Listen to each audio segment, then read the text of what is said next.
नमस्कार, news times के इस बुलेटिन में आपका स्वागत है। मैं हूं तृप्ति विश्वकर्मा। आइए खबरों का सिलसिला आप शुरू करते हैं। पश्चिमी सिंहभूम जिला के टोंटो थाना क्षेत्र के बड़ा लीसिया गांव में एक सप्ताह पूर्व हुए युवक की हत्या की गुत्थी पुलिस ने सुलझा ली है।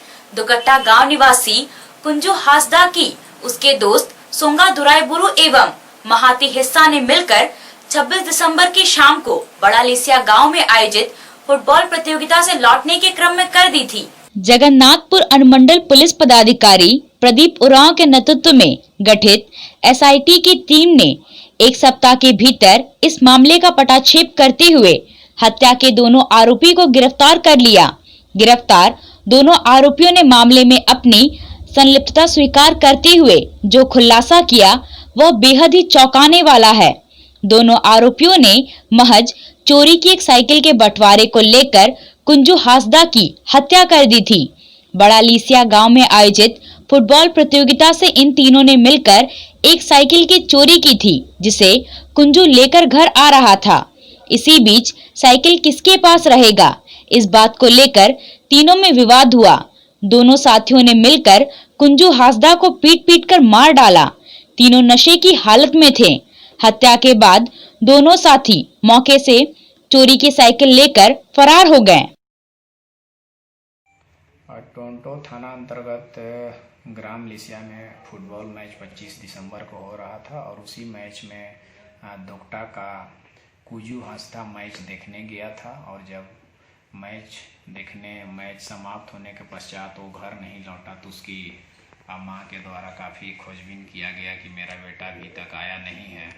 तो इसकी सूचना फिर टोंटो थाना पुलिस को लिखित आवेदन दिया और कुछ सस्पेक्टेड के आधार पर उन्होंने केस किया, जिसके आधार पर टोंटो थाना कांड संख्या 42/2 आईपीसी के तहत दर्ज किया गया। इस कांड का उद्भेदन के लिए मेरे निर्देशानुसार थाना प्रभारी मुर्मू के नेतृत्व में एक एसआईटी टीम का गठन किया गया ताकि इस कांड का उद्भेदन जल्दी हो।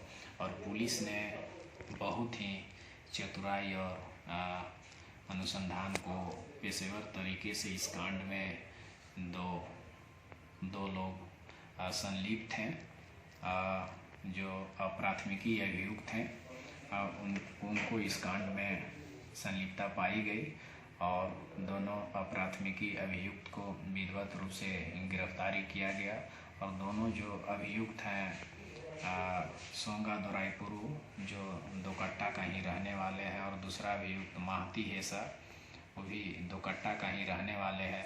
पुलिस ने इन लोग से पूछताछ किया गया कि तुम इसको मार क्यों दिया। तो मारने के पीछे एक ये बड़ा बताया कि एक कुंजू हासदा फुटबॉल ग्राउंड से ही एक साइकिल को किसी का साइकिल उठा लिया था और उसी साइकिल को लेके हम लोग तीनों में लड़ाई झगड़ा होने लगा कि साइकिल हम लेंगे ऐसे कह के लड़ाई झगड़ा करने लगा। परंतु कुंजू हासदा के द्वारा गाली भी दिया और हम लोग को मारपीट किया।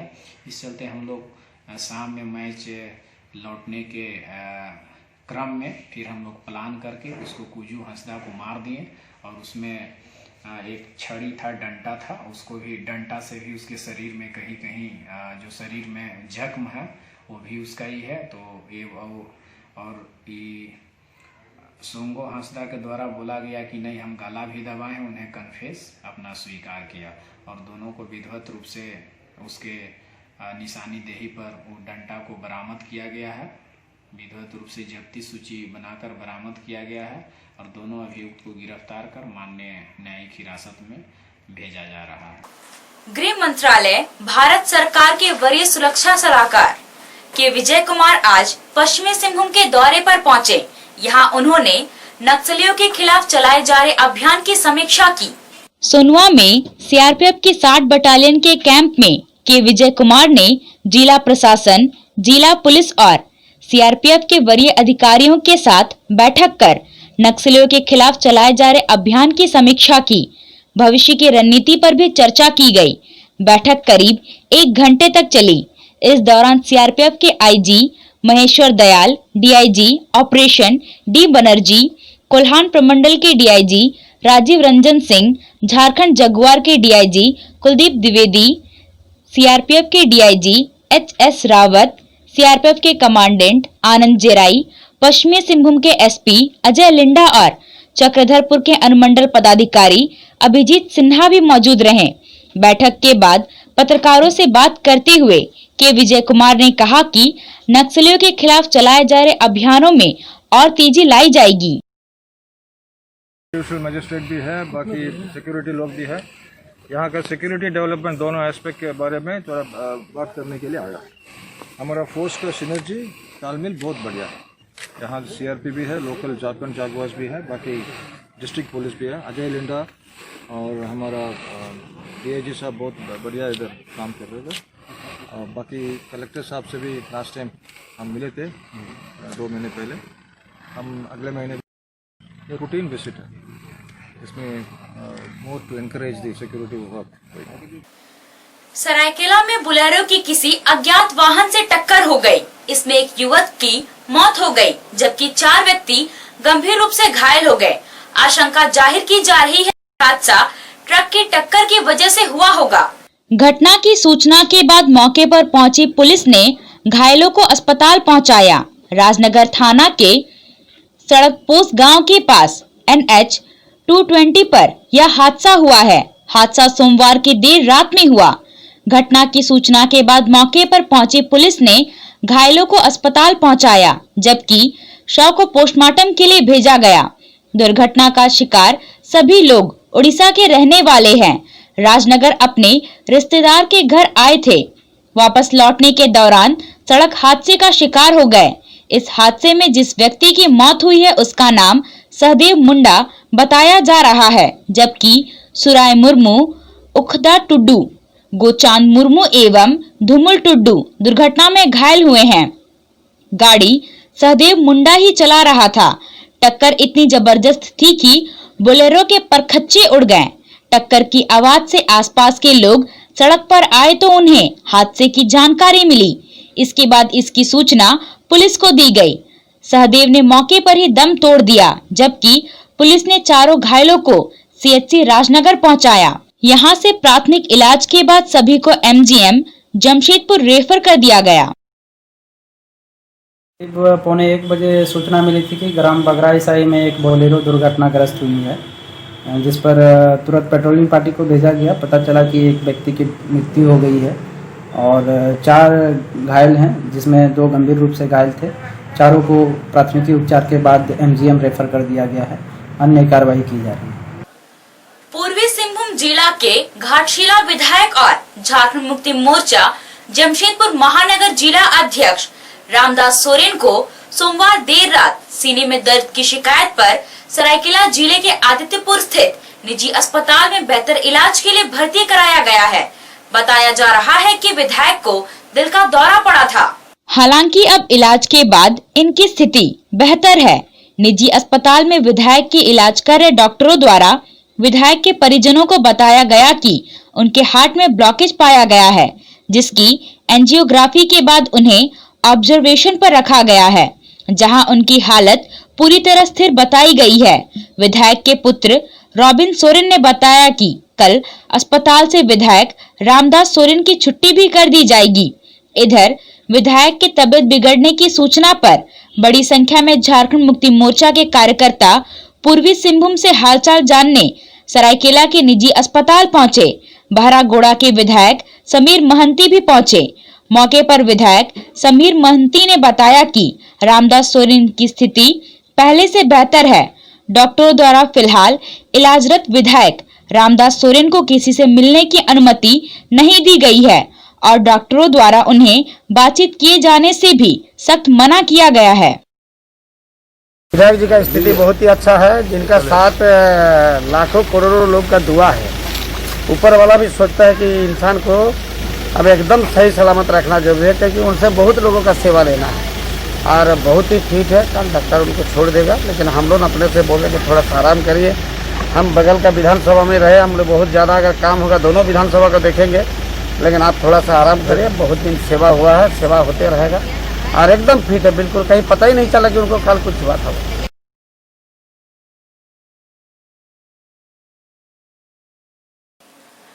पश्चिमी सिंहभूम जिला कांग्रेस कमेटी के पूर्व उपाध्यक्ष और समाज सेवी स्वर्गीय अशोक कुमार जैन की कांग्रेस के नेताओं ने उनकी तस्वीर पर श्रद्धांजलि अर्पित की। उनके द्वारा समाज सेवा और शिक्षा के क्षेत्र में किए गए कार्यों को याद किया गया। कांग्रेस ने कहा कि स्वर्गीय अशोक कुमार जैन के योगदान को कभी भुलाया नहीं जा सकता है। उनकी जन सेवा की भावना अनुकरणीय है। उनके नहीं होने की कमी का एहसास हमेशा बना रहता है।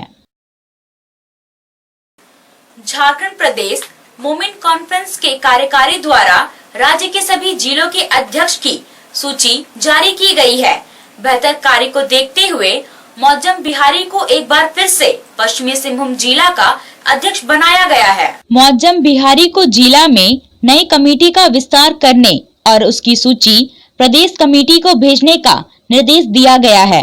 मौजम बिहारी ने एक बार फिर से जिम्मेदारी दिए जाने पर प्रदेश कमेटी का आभार जताया है। अब जो खबर हम आपको बताने जा रहे हैं वह पश्चिमी सिंहभूम जिले के लोगों के लिए बहुत खास है। अब तक मोटरसाइकिल या स्कूटी पर जब चलते थे तो सिर्फ चलाने वालों को हेलमेट लगाना पड़ता था, लेकिन अब पीछे बैठने वालों को भी हेलमेट लगाना होगा। सड़क दुर्घटनाओं में लगातार हो रही वृद्धि के कारण जिला प्रशासन की ओर से यह निर्णय लिया गया है। पश्चिमी सिंहभूम के उपायुक्त अरवा राजकमल ने आज सड़क सुरक्षा समिति की बैठक की, जिसमें कई अहम निर्णय लिए गए। राष्ट्रीय राजमार्ग पर अनावश्यक रूप से भारी वाहनों को खड़ा करने पर जुर्माना लगाया जाएगा। इसके लिए अनुमंडल पदाधिकारियों को जिम्मेदारी दी गई है। चाईबासा नगर परिषद क्षेत्र में यदि कोई अवैध रूप से फ्लैक्स या होर्डिंग लगाता है तो ऐसे व्यक्ति के खिलाफ कड़ी कार्रवाई की जाएगी। चाईबासा शहरी क्षेत्र में सीसीटीवी कैमरे लगाए जाएंगे। सड़क दुर्घटनाओं पर अंकुश लगाने के लिए आधारभूत संरचना में कुछ बदलाव करने की भी तैयारी है। जैसे जहां तीखा मोड़ है वहां कॉन्वेक्स मिरर लगेगा। जर्जर सड़कों की मरम्मत कराई जाएगी।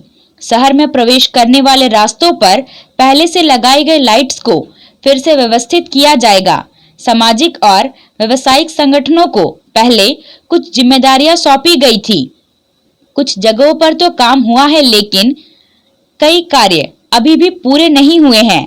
जिला प्रशासन ऐसी संस्थाओं के साथ एक बार फिर से बैठक करेगा ताकि आगे की रणनीति बनाई जा सके।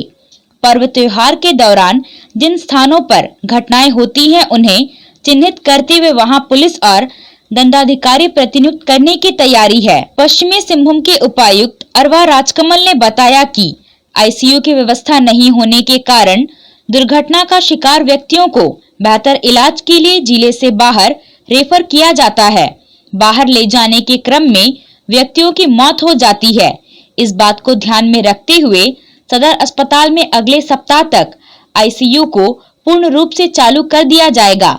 इसके साथ ही दुर्घटना संभावित क्षेत्रों में जितने भी सामुदायिक स्वास्थ्य केंद्र हैं वहां पर्याप्त मात्रा में ऑक्सीजन सिलेंडर उपलब्ध करवाया जाएगा। सड़क सुरक्षा समिति के सदस्यों ने सदर अस्पताल में दंत एक्सरे का संचालन सुचारू रूप से करने की मांग की। सड़कों पर अवैध रूप से निर्मित गति अवरोधक हटाने की मांग भी रखी गई। इस पर उपायुक्त द्वारा अवैध रूप से निर्मित गति अवरोधक को हटाने, सिंह पोखरिया मोगरा मार्ग में सतर्कता साइन लगाने का निर्देश दिया। जिला सड़क सुरक्षा समिति का बैठक हुआ है। सभी पुलिस पदाधिकारी, अनुमंडल पदाधिकारी, डीटीओ और समाज के ऐसे जो सड़क सुरक्षा के प्रति जो सजग हैं ऐसे सदस्यों के साथ बैठक हुआ है। जो ट्रेंड्स देखा गया रोड एक्सीडेंट्स का, स्पेशली जो लॉकडाउन का पीरियड था उस समय कोई ट्रैफिक नहीं था तो नेचुरली वहाँ उस समय काफ़ी कम केसेस हुआ था, कोई एक्सीडेंट केसेस नहीं आया था सामने। और जैसे फिर अनलॉक की प्रक्रिया शुरू हुआ, अभी धीरे धीरे जो हम लोग का जो पिछले साल का जो ट्रेंड है उसी के आसपास हम लोग का भी नंबर ऑफ एक्सीडेंट्स और फैटेलिटीज आ रहा है। उसको कंट्रोल करने के लिए जो फिजिकल इंफ्रास्ट्रक्चर में जो चेंजेस करने की आवश्यकता है, चाहे टर्निंग में जहाँ तीव्र मोड़ जहाँ होता है वहाँ थोड़ा मिरर्स लगाते हुए उस चीज़ को दूर करने के लिए, और रोड्स जहाँ खराब हैं उसके चलते लोगों को असुविधा हो रही है, उस रोड्स को ठीक करने के बारे में भी निर्णय लिया गया।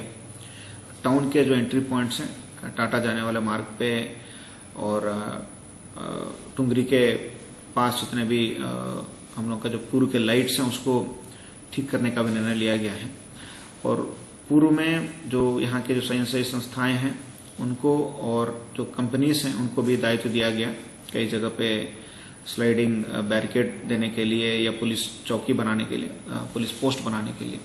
उसमें भी कुछ जगह आवश्यक प्रगति हुई है, कुछ जगह नहीं हुआ है। तो वही संस्थाओं के साथ पुनः एक बैठक करने का निर्णय सभी लोग लिए हैं।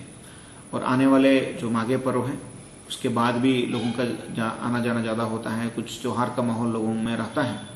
तो वैसे परिस्थिति में जो एक्सीडेंट्स प्रोफाइल जो प्रीवियस ईयर्स में जो हुआ है 2019 में, उसको एक बार आकलन करते हुए जिन जिन स्पॉट्स पे ज़्यादा एक्सीडेंट होने की संभावना है वैसे जगह पे हम लोग फोर्स और दंडाधिकारी को प्रतिनियुक्त करने का निर्णय अभी लिए हैं। और एक्सीडेंट्स क्योंकि अभी इस जिला में आईसीयू नहीं होने के कारण कई बार हम लोगों को तुरंत रेफर करना पड़ता था, जाने में भी थोड़ा दिक्कत होने के कारण लोगों का डेथ हो जाती थी। तो उसको दूर करने के लिए बहुत जल्दी आईसीयू चालू करने के लिए हम लोग निर्णय लिए। अभी संभवतः अगले सप्ताह में आईसीयू भी चालू हो जाएगा। और इसके साथ एक्सीडेंट प्रोन एरिया में है जो हाईवेज पे है उन सभी सीएचसी में पर्याप्त मात्रा में जो सिलेंडर्स, ऑक्सीजन सिलेंडर्स उपस्थित, मतलब उनका जो अवेलेबिलिटी सुनिश्चित करने के लिए भी हम लोग अभी एक डिसीजन लिए हैं। अभी डबल हेलमेट का भी नियम आ चुका है, तो जो गाड़ी में जो पीछे बैठते हैं उनको भी हेलमेट पहनना अनिवार्य होगा। इस संबंध में भी पहले एक विस्तृत जानकारी लोगों में देने के लिए डीटीओ को जानकारी, मतलब एक कैंपेन करने के लिए हम लोग डायरेक्शन दिए हैं, ताकि लोगों में ऐसा नहीं कि सडनली सरप्राइज होकर उन लोगों पे कुछ फाइन लगा दे हम लोग। तो पहले नियम के बारे में जानकारी उनको देके इसके बाद इसका अनुपालन नहीं होने पे हम लोग कार्रवाई जरूर करने का निर्णय लिए हैं। रोटरेक्ट क्लब की ओर से एसआर रुंगटा ग्रुप के सहयोग से मझगांव प्रखंड में 50 जरूरतमंद लोगों के बीच कंबल का वितरण किया गया। कंबल वितरण के लिए पहले जरूरतमंद लोगों की सूची बनाई गई और फिर आज उन्हें कंबल मुहैया कराया गया। रोटरेक्ट क्लब के अध्यक्ष राहुल सराफ ने कहा कि इस बार समय से कंबल का वितरण किया जा रहा है, इससे जरूरतमंद लोगों को ठंड से राहत मिलेगी। उन्होंने ग्रामीणों को हर स्तर पर सहयोग का भरोसा दिलाया। अभी के लिए बस इतना ही। कुछ और खबरों के साथ हम फिर हाजिर होंगे। तब तक न्यूज टाइम्स की पूरी टीम को दीजिए इजाजत। नमस्कार।